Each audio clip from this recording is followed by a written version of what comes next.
এটা ভিডিঅ'লৈ আপোনালোকক স্বাগতম জনাইছোঁ। আপোনালোকৰ চাগে গম পায় যে আপোনালোকৰ এখন জাতিগত প্ৰমাণপত্ৰ থাকে। জেনেৰেল কাষ্টখিনি বাৰু বেলেগ কথা, কিন্তু আমাৰ বাকী কাষ্টবিলাকৰ কাৰণে এখন জাতি প্ৰমাণপত্ৰ থাকে। আৰু সেই প্ৰমাণপত্ৰখন আগতে আমি আমাৰ DC অফিচত গৈ উলিয়াব লগা আছিলে। আৰু এতিয়া সেই প্ৰমাণপত্ৰখন আগতে আপুনি বনাই আছিল যদিও সেই প্ৰমাণপত্ৰখন এতিয়া আপুনি বনাব লাগিব ডিজিটেল মাধ্যমত। আৰু যদি আপুনি ডিজিটেল মাধ্যমত বনাব বিচাৰে, আপোনাৰ নিকটৱৰ্তী বা আপোনাৰ ওচৰত থকা যিবিলাক CSC চেণ্টাৰ আছে তাত গৈ আপোনালোকে অনলাইন আবেদন কৰি জাতিৰ প্ৰমাণপত্ৰখন উলিয়াই ল'ব পাৰে।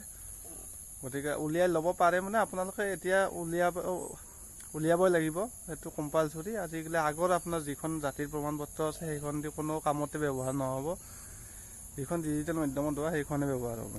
সেই জাতিগত প্ৰমাণপত্ৰখনৰ কাৰণে আপোনালোকে যাব লাগিব আপোনাৰ কাষত CSC চেণ্টাৰ যিটো আছে তাত যাব, আৰু তাত গৈ পিনে আপোনালোকে অনলাইন আবেদন কৰি প্ৰমাণপত্ৰখন উলিয়াই ল'ব পাৰে।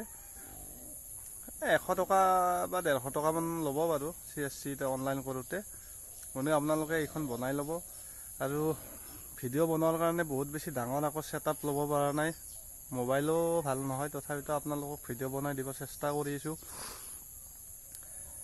যদি আপুনি চেনেলটো নতুনকৈ চাই আছে তেনেহ'লে চেনেলটো ছাবস্ক্ৰাইব কৰি দিব, লাইক কৰিব আৰু কমেণ্ট কৰিব। ধন্যবাদ। জয় আই অসম।